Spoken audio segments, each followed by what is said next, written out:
તો જે મોટા સમાચાર આવી રહ્યા છે ભાજપ માટે સારા સમાચાર જે આવી રહ્યા છે ને એ છે પશ્ચિમ બંગાળથી આસામથી કે જ્યાં આગળ પુડુચેરીથી કે જ્યાં આગળ એનડીએ અને બીજેપીની સરકાર છે બંગાળના ટીએમસીની મમતા પૂરી થઈ ચૂકી છે। હવે મોદીમય થઈ ચૂક્યું છે પશ્ચિમ બંગાળ પણ 186 બેઠકો સાથે ભાજપ આગળ ચાલી રહ્યું છે। 6% મત વધવાથી 121 બેઠકનો ફાયદો થયો છે। બંગાળમાં ટીએમસીને મોટું નુકસાન થયું છે। પોતાના મંત્રીઓ જે હાલના હતા તેઓ હારી ચૂક્યા છે।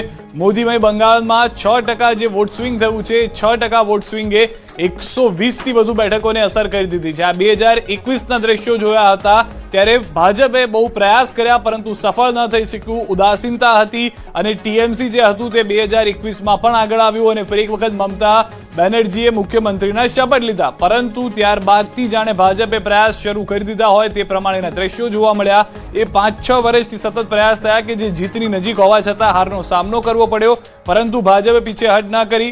ન ફક્ત વેસ્ટ બેંગાલ એટલે કે પશ્ચિમ બંગાળની અંદર આસામની અંદરનો આંકડો જુઓ, ભાજપ 100થી વધુ બેઠક, કેરાલાની અંદરનો આંકડો જુઓ જ્યાં આગળ એનડીએ ખાતું ખોલાવ્યું, તમિલનાડુની અંદર તો ટીવીકે એટલે કે વિજયની જે પાર્ટી છે તે આ વખતે પહેલા નંબરે ચાલી રહી છે પરંતુ પુડુચેરીની અંદર પણ પુડુચેરીમાં પણ ભાજપ જે છે એટલે કે એનડીએ જે છે તેનું ગઠબંધન નંબર 1 જોવા મળી રહ્યું છે। વેસ્ટ બંગાળના 187 બેઠક સાથે હાલમાં ભારતીય જનતા પાર્ટી આગળ, તમિલનાડુની અંદર ટીવીકે વિજયની જે પાર્ટી છે 107 બેઠક સાથે નંબર 1 પાર્ટી થઈ ચૂકી છે। પુડુચેરીની અંદર એનડીએ ગઠબંધન 22 બેઠકો સાથે પોતાની સરકાર બનાવી રહી છે। ઇન્ડિયા ગઠબંધન ખોવાઈ ગયું છે।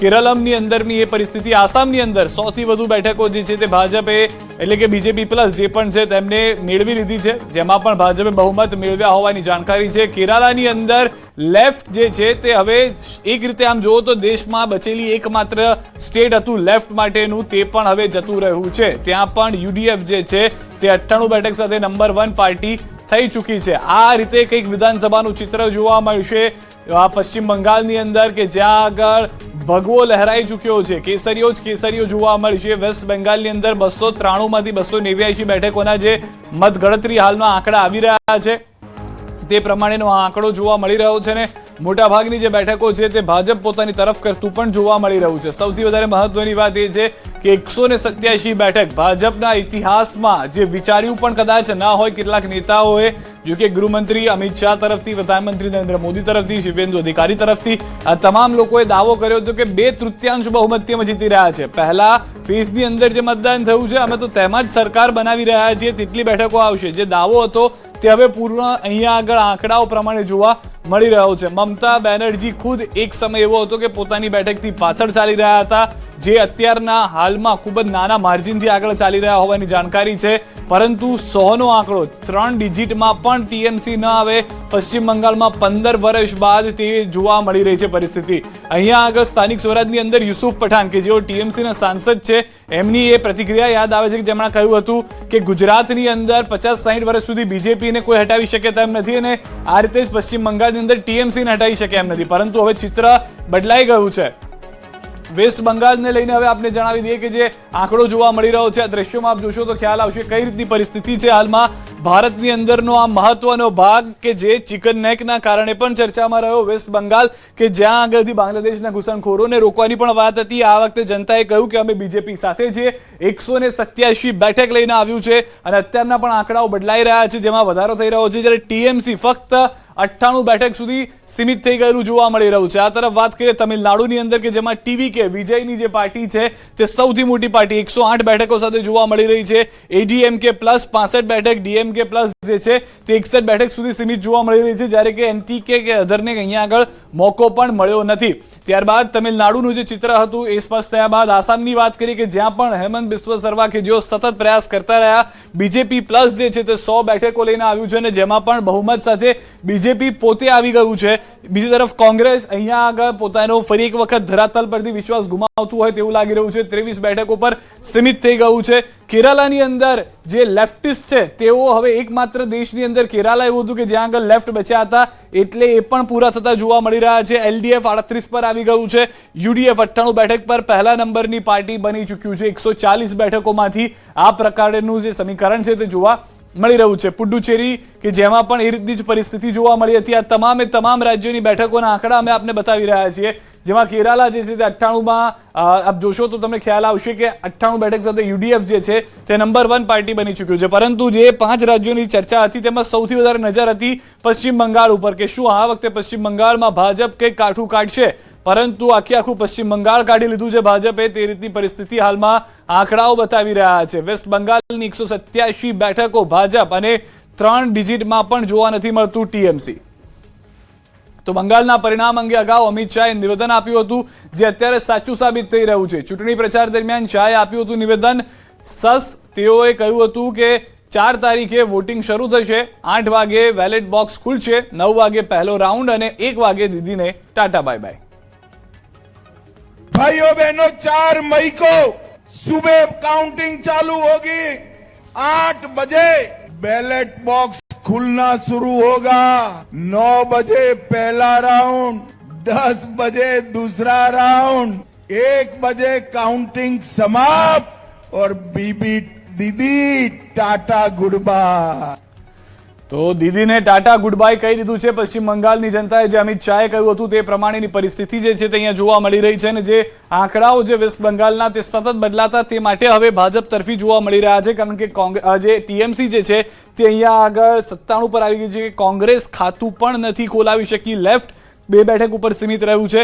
પરંતુ હવે આ આંકડો આપજો, 293 માંથી 289 બેઠકો, 1 બેઠક કે જ્યાં આગળ ફરી એક વખત મતદાન થવાનું છે, એટલે 292 બેઠકોની આપ ગણતરી રાખો તો 292 માંથી 289 બેઠકોના જે આંકડાઓ છે તેની અંદર બીજેપી 187 બેઠક પર આગળ ચાલી રહ્યું છે. 98 પર ટીએમસી સીમિત થઈ ગયું છે. કોંગ્રેસે ખાતું પણ નથી ખોલાવ્યું. રાહુલ ગાંધીએ પણ ખૂબ પ્રચાર કર્યો હતો પશ્ચિમ બંગાળમાં, પરંતુ એ સફળ થતો જોવા નથી મળી રહ્યો. આ તરફ તમિલનાડુનો પણ આંકડો જે છે 234 માંથી 60 બેઠક જે છે તે ડીએમકે પ્લસ એટલે કે સ્ટાલિનની પાર્ટીને મળી હતી. એડીએમકે પ્લસ જે છે તે 65 છે, પરંતુ ટીવીકે 109 બેઠક સાથે નંબર 1 પાર્ટી થઈ છે. જો કે બહુમત હજી અહીંયા કોઈને મળ્યું નથી. શક્યતાઓ અલગ અલગ છે કે એડીએમકે પ્લસ સાથે અથવા તો ટીવીકે જે છે તે અન્ય પાર્ટીઓ સાથે મળીને પોતાની સરકાર બનાવી શકે છે. આ તરફ અસમની વાત કરી કે જ્યાં આગળ બીજેપી પ્લસ એકલા હાથે 100 બેઠક લઈને આવ્યું છે. કોંગ્રેસ અહીંયા પણ ફરી એક વખત સાફ થતું જોવા મળી રહ્યું છે. 23 બેઠક સુધી સીમિત થઈ ગયું છે. બીજેપી પ્લસમાં 100 બેઠકો છે, પરંતુ અહીંયા પણ બીજેપી એકલા હાથે જ બહુમતનો આંકડો મેળવી ચૂકી છે. પરંતુ ત્યાં પણ કેટલીક પાર્ટીઓ સાથે ભેગા મળી અને ચૂંટણી લડ્યા હતા, જેથી તે આંકડો જોવા મળી રહ્યો છે. ઓવરઓલ વાત કરીએ કેરળની, તો કેરળની અંદર એકમાત્ર જગ્યા કે જ્યાં આગળ લેફ્ટિસ્ટ બચ્યા હતા, કે જ્યાં આગળ લેફ્ટિસ્ટનું સ્થાન હતું, હવે ત્યાં પણ પૂરું થઈ ગયું. એટલે કે આખા દેશમાંથી જેમ દેશ તો નાબૂદ કરી દેવામાં આવ્યા હતા એ ઉગ્રવાદીઓને, એવા લોકોને, તેવી રીતે અહીંયા પણ જાણે લેફ્ટિસ્ટને સાફ કરી દેવામાં આવ્યા હોય તેવું જોવા મળી રહ્યું છે. સૌથી મોટી પાર્ટી યુડીએફ બનીને ત્યાં આગળ આવી છે. હવે અહીંયા આગળ આપ સમીકરણ એ પણ સમજો કે જે વેસ્ટ બંગાળ છે કે જેમાં બીજેપી જે છે તે 2021 કરતા 2026ના થોડા આંકડા ચેન્જ કરવા પડશે આમાં, કારણ કે 2026માં વધુ બેઠકો મળી છે, બીજેપી પ્લસ થયું છે. અહીંયા આગળ બીજેપીને વધારે આંકડા જોવા મળ્યા છે, 23 બેઠકો વધારે લઈને આવ્યું છે, જ્યારે કે ટીએમસીને જે છે તે નુકસાન થયું છે. ટીએમસી આ વખતે પાછળ હતી, બીજેપી જે પોતે 2021 કરતા વધારે સારા પ્રદર્શન સાથે જોવા મળી છે. બીજેપીને વધુ સારા આંકડા અહીંયા જોવા મળી રહ્યા છે. અને આ તમામ જે આંકડાઓ છે તેનાથી સ્પષ્ટ થઈ રહ્યું છે કે કઈ રીતની પરિસ્થિતિ જે છે તે વેસ્ટ બંગાળની અંદર, આસામની અંદર, કેરળની અંદર જોવા મળી રહી છે. અને 5માંથી 3 રાજ્ય જે છે તે ભાજપે પોતાની તરફ કરી લીધા છે, જેની અંદર વેસ્ટ બંગાળ સામે આવે છે, ત્યારબાદ આસામ આવે છે અને પુડુચેરી આવે છે. આ 3 રાજ્યો કે જ્યાં આગળ ભાજપ અથવા તો એનડીએની સરકાર જે છે તે બનતી જોવા મળશે. શપથવિધિની અંદર પ્રધાનમંત્રી નરેન્દ્ર મોદીએ વાયદો કર્યો હતો કે જેવું જ રિઝલ્ટ આવશે વેસ્ટ બંગાળના મુખ્યમંત્રીની શપથવિધિમાં તેઓ હાજર રહેશે.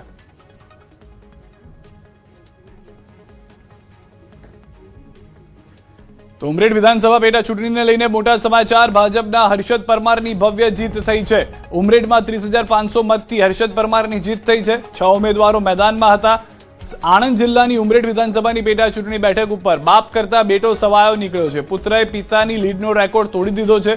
ઉમરેઠ વિધાનસભા બેઠકની પેટા ચૂંટણીમાં ભાજપે ફરી એકવાર જીતનો ઝંડો લહેરાવ્યો છે. વર્ષ 2022માં 66.44% મતદાન સાથે ભાજપના ઉમેદવાર ગોવિંદભાઈ પરમાર 26,717 મતોથી જીત નોંધાવી હતી. ત્યારબાદ 2026માં ગોવિંદભાઈ પરમારના નિધન બાદ બેઠક ખાલી પડી. હવે પરિણામોમાં હર્ષદ પરમારને 30,500 મતોથી વિજય થયો છે. મતદાતાઓએ ફરી એકવાર ભાજપ પર વિશ્વાસ મૂકતા ઉમરેઠમાં ભગવો યથાવત રહ્યો છે, પરંતુ પિતાની જે લીડ હતી તે પુત્રએ કાપી છે. 30,500 મતથી જીત મળી હોવાની જાણકારી જે છે તે હાલમાં મળી રહી છે.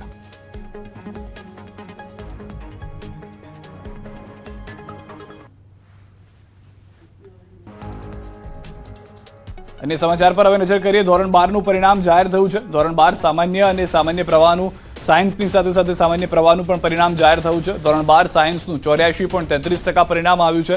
સામાન્ય પ્રવાહનું જે આંકડો છે તે 92.71% પરિણામ સાથે જોવા મળી રહ્યો છે. 209 શાળાનું 100% પરિણામ આવ્યું છે. કુંભારિયા કેન્દ્રનું સૌથી વધુ 98.62% પરિણામ, દાહોદ કેન્દ્રનું સૌથી ઓછું 42.98% પરિણામ.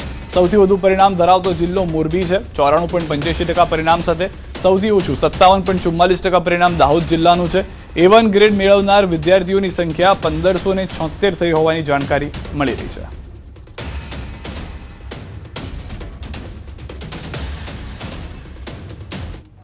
જિલ્લાની દ્રષ્ટિએ મોરબી જિલ્લો 94.85% પરિણામ સાથે રાજ્યમાં પ્રથમ ક્રમે રહે છે. દાહોદ જિલ્લો 57.44% પરિણામ સાથે અંતિમ ક્રમે રહે છે. કેન્દ્ર પ્રમાણે કુંભારિયા કેન્દ્ર 98.62% સાથે પ્રથમ ક્રમે છે.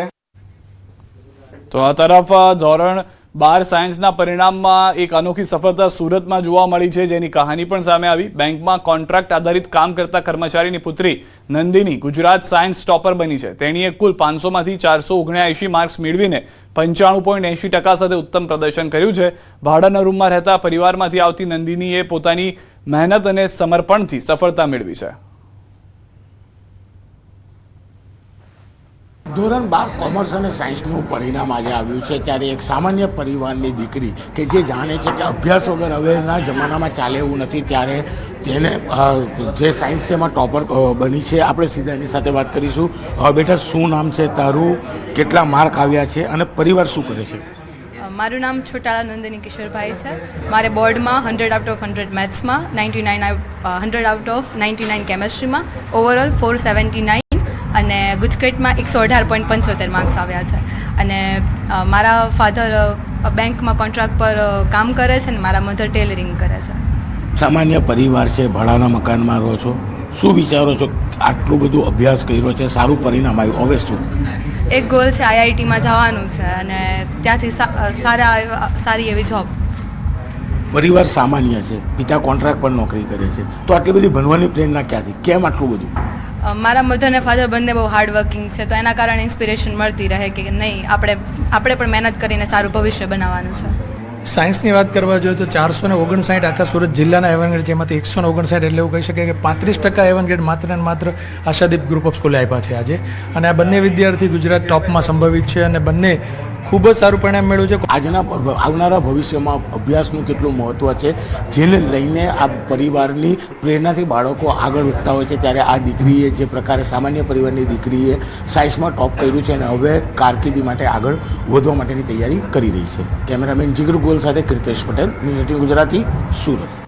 તો અમદાવાદમાં દિવ્યાંગતાને હરાવી ધ્વની શાહે ધોરણ 12માં સામાન્ય પ્રવાહના પરિણામમાં બાજી મારી. ધોરણ 12 સામાન્ય પ્રવાહના પરિણામોમાં આ વર્ષે ફરી એકવાર વિદ્યાર્થીનીઓએ મેદાન માર્યું છે, જેમાં સૌથી વધુ આકર્ષણનું કેન્દ્ર ધ્વની શાહ નામની વિદ્યાર્થીની રહી. ધ્વનીને નાનપણથી જ બોલવા અને સાંભળવાની ગંભીર તકલીફ હોવા છતાં પોતાની મર્યાદાઓને આડે આવવા દીધી નથી અને ધોરણ 12ની પરીક્ષામાં ઝળહળતી સફળતા પ્રાપ્ત કરી. ધ્વનીની આ અસાધારણ સફળતા પાછળ તેની માતાનો અતૂટ વિશ્વાસ અને શિક્ષકોનું માર્ગદર્શન મુખ્ય પરિબળ રહ્યા છે. પોતાની સિદ્ધિ અંગે હર્ષ વ્યક્ત કરતા ધ્વનીએ કહ્યું હતું કે તે ભવિષ્યમાં બેન્કિંગ ક્ષેત્રમાં પોતાની કારકિર્દી બનાવવા ઈચ્છે છે. શારીરિક અક્ષમતા સામે લડીને મેળવેલી તેની આ જીત આજે લાખો વિદ્યાર્થીઓ માટે પ્રેરણા સ્ત્રોત બની છે.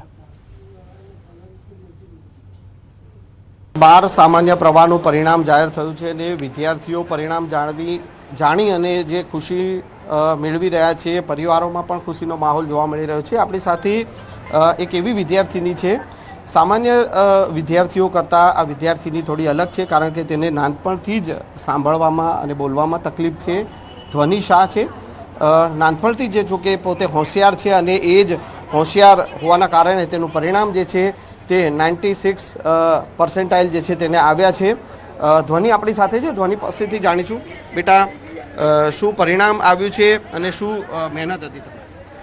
પરિણામ આવ્યું તે બધાને 96.80 અને બધાને 80 થાય અને તુંમાં બહુ મહેનત કરી તે એના માટે હું અભ્યાસ કરતી હતી, બહુ મહેનત કરી.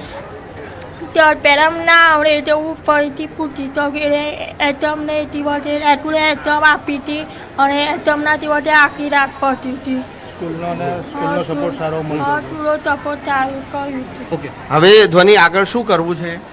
આગળ હવે નક્કી કર્યું છે બેંકિંગમાંથી ચાલ્યું છે. Banking final.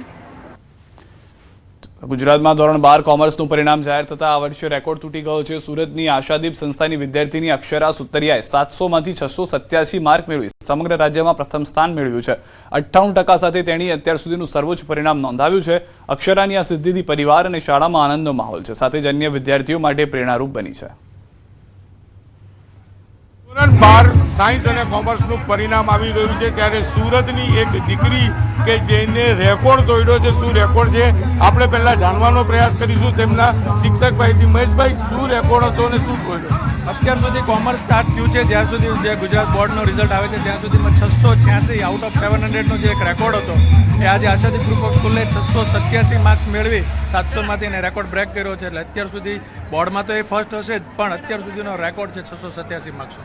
બિલકુલ. દીકરી છે બેટા, શું નામ, રેકોર્ડ તોડ્યો છે, શું કહેશો? મારું નામ સુતરિયા અક્ષર અનિલભાઈ છે અને મારો આ જે રેકોર્ડ તોડ્યો એનાથી હું બહુ ખુશ છું. અને મેં જે રેકોર્ડ તોડ્યો ને એમાં મારી સાથે સાથે મારી શાળાની ટીમ, મારા પેરેન્ટ બધાનો એટલો સાથ છે. આજના રિઝલ્ટને લઈને વિદ્યાર્થીઓમાં ચોક્કસ ખુશીનો માહોલ જોવા મળી રહ્યો છે. કેમેરામેન જીગર ગોલ સાથે કીર્તેશ પટેલ, ન્યૂઝ 18 ગુજરાતી, સુરત. તો વડોદરામાં ધોરણ 12 કોમર્સમાં જીવન સાધના સ્કૂલની એક પટાવાળાની દીકરી કસ્તુરી પાનબંદે શાનદાર સિદ્ધિ મેળવી છે. તેણીએ 98.40% અને 91% સાથે ઉત્તમ પરિણામ હાંસલ કર્યું છે. સફળતા બાદ સમગ્ર પરિવારમાં આનંદનો માહોલ છે. અભ્યાસ માટે પરિવાર દ્વારા તમામ જરૂરી વ્યવસ્થા કરવામાં આવી હતી. કસ્તુરીનું કહેવું છે કે તેનું સપનું CA બનવાનું છે અને આગળ અભ્યાસ કરીને તે પોતાના પરિવારના સપનાઓને સાકાર કરશે. 98.40% આવ્યા છે અને કન્સિસ્ટન્સી બહુ મેન્ટેન કરી છે કે રેગ્યુલર ભણવાનું રાખેલું તો ભાઈ સારા ટકા આવે. કારણ કે જે રીતે અમે એને સ્ટડી કરાવીને અત્યારે આ સ્ટેજ પર લાયા છે, તો બીજા પેરેન્ટ્સને પણ મેં વિચારીશ કે એ લોકો પણ થોડું એમના બાળકો માટે કરે, ટ્રાય કરે કે એ પણ બેસ્ટ કદાચ થઈ શકે છે ઇન ફ્યુચરમાં અને કદાચ એ પણ કશું સારું બની શકે છે. એને લોકો ડિસ્ટર્બ જ નહોતા કરતા, ઉલટી એ અમને ડિસ્ટર્બ કરતી હતી કે હવે તો કોઈ બોલો મારી જોડે આવે. એનું પ્લાનિંગ એ કરી જ રાખ્યું છે. CA નું ચાલુ કર્યું છે, હવે એની ફાઉન્ડેશનની એક્ઝામ બી આવશે. ઓપરેશન સિંદૂર અંગે રક્ષા મંત્રી રાજનાથસિંહનું નિવેદન. અમે ફક્ત આતંકવાદીઓને જ નિશાન બનાવ્યા, નહીં તો દુનિયા આપણી તાકાત જાણે છે. जब भी ऑपरेशन सिंदूर की बात आती है तो मुझे अपनी सेनाओं के शौर्य स्वाभाविक रूप से याद आता है. आतंकियों और उनके सरपरस्तों को जो मुंहतोड़ जवाब हमारे सैनिकों ने दिया, उसे पूरे देश का सिर गौरव के साथ ऊंचा हो गया. ये तो फिर भी अच्छा हुआ कि हमने धैर्य दिखाते हुए केवल आतंकवादियों का ही सफाया किया, नहीं तो हमारी सेनाएं क्या कुछ करने में सक्षम नहीं है, इसका अंदाजा तो पूरी दुनिया को अब हो चुका है. સમાચારોમાં હાલ રોકાઈશું એક વિરામ માટે. આપ જોડાયેલા રહો ન્યૂઝ 18 ગુજરાતી સાથે.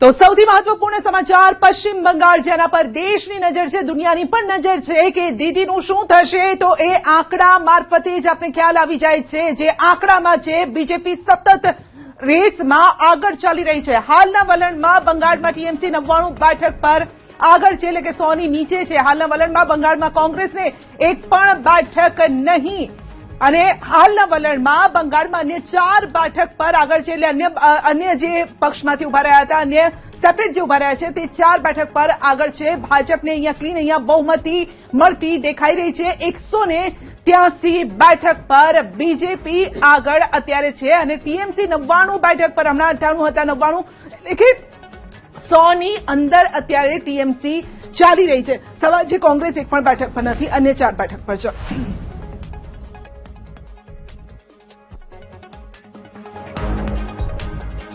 સિદ્ધાર્થભાઈ, જે રીતે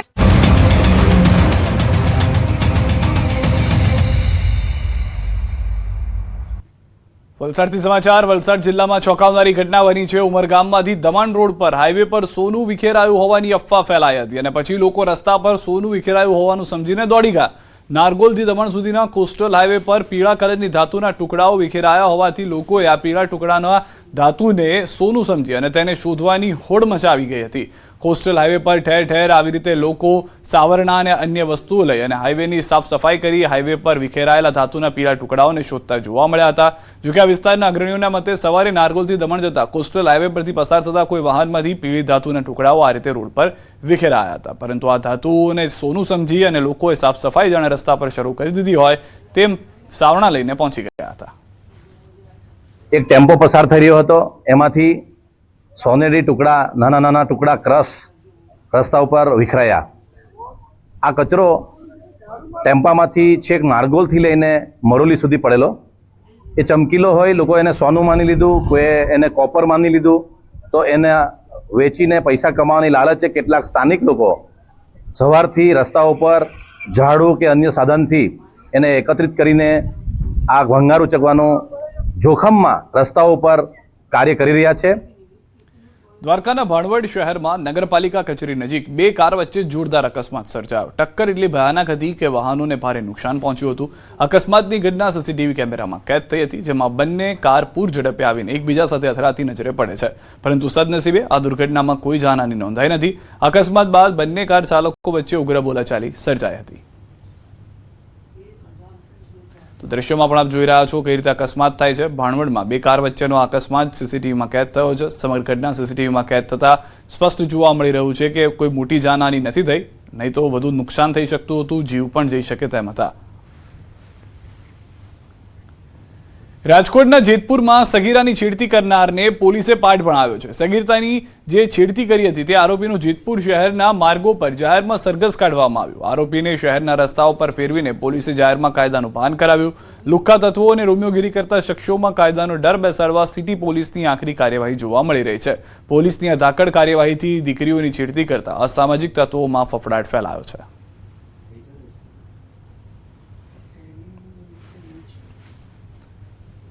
વડોદરાના TP13 રોડ પર એક કપલની બેફામ હરકતનો વિડીયો સોશિયલ મીડિયામાં વાયરલ થયો છે. વિડીયોમાં બુલેટ બાઇક પર સવાર કપલ જાહેરમાં ફિલ્મી સ્ટાઇલમાં રોમાન્સ કરતા જોવા મળી રહ્યા છે, જેમાં તેઓ ભાન ભૂલીને જોખમી રીતે બાઇક ચલાવી રહ્યા છે. આ દરમિયાન ટ્રાફિક નિયમોના પણ ખુલ્લેઆમ ઉલ્લંઘન થતા નજરે પડે છે, જે અન્ય વાહન ચાલકો માટે જોખમરૂપ બની શકે છે. રસ્તા પર આવી રીતે સ્ટન્ટ કરવાથી ગંભીર અકસ્માતની શક્યતા ઊભી થાય છે. અમદાવાદમાં રાજસ્થાનથી આવેલા રાજપુરોહિત સમાજ દ્વારા વાસણા પોલીસ સ્ટેશન બહાર ઉગ્ર ધરણા યોજવામાં આવ્યા, જેમાં ગત 15 એપ્રિલના રોજ સમાજની દીકરીના થયેલા મૃત્યુને આત્મહત્યા નહીં પણ હત્યા ગણાવી ન્યાયની માંગ કરવામાં આવી છે.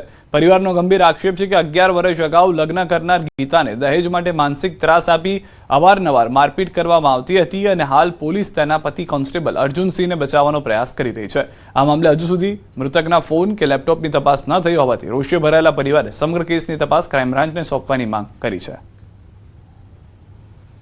આ પૂરો મામલો એક સુનિયોજિત કાવતરા સ્વરૂપ છે અને પોલીસ પ્રશાસન જે આપણે ન્યાયના મંદિર સમાન છે, ત્યાંથી આપણે ન્યાયની અપેક્ષા રાખીએ છીએ કે એક જ્યારે પ્રધાનમંત્રી ભારતમાં બેટી બચાવો બેટી બચાવોનો સ્લોગન આપી રહ્યા છે અને આ પણ ગુજરાત રાજ્યમાં, તો અહીંયા આવું બધું મતલબ કેમ થાય છે?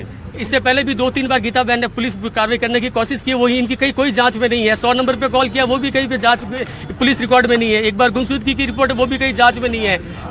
तो हमें लग रहा है कि पुलिस अंदर ही अंदर इस पूरे मामले को सेटल करने की कोशिश कर रही है. अब मैं इतने दिन से मेरे गांव वाले, मेरे परिवारजन, मेरे बाकी के जो भी हितैषी लोग हैं जो मुझसे रोज पूछते हैं कि 15 दिन हो गए, क्या हुआ, उनको मैं अब रोक नहीं पाया. सारे लोग जितने भी संगठन हैं सब लोग यहाँ पे आए हैं मेरे साथ. यहाँ पर मेरी बहन को न्याय दिलाने के लिए हम लोगों को झूठे आश्वासन नहीं चाहिए. पुलिस अगर काम नहीं कर सकती तो हाथ खड़े करे अपने और क्राइम ब्रांच को सौंपे.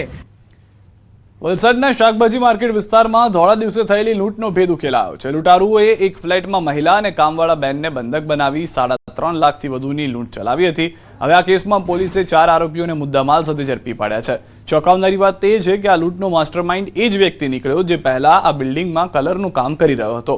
આ દરમિયાન તેને આ બિલ્ડિંગના એક ફ્લેટમાં મહિલા એકલી રહેતી હોવાનું ધ્યાને આવ્યું હતું, જે બાદ તેણે પોતાના સાગરીતો સાથે મળી લૂંટનો પ્લાન બનાવ્યો હતો અને રેખી બાદ લૂંટને અંજામ આપ્યો હતો. હાલ વિશાલ ઉર્ફે ડીજે કામલે, સાઈ ઉર્ફે આનંદ ચૌહાણ, આકાશ ઉર્ફે અક્ષય જાદવ અને રણજીત માને નામના 4 આરોપીઓ ઝડપાઈ ગયા છે અને પોલીસ વધુ તપાસ કરી રહી છે.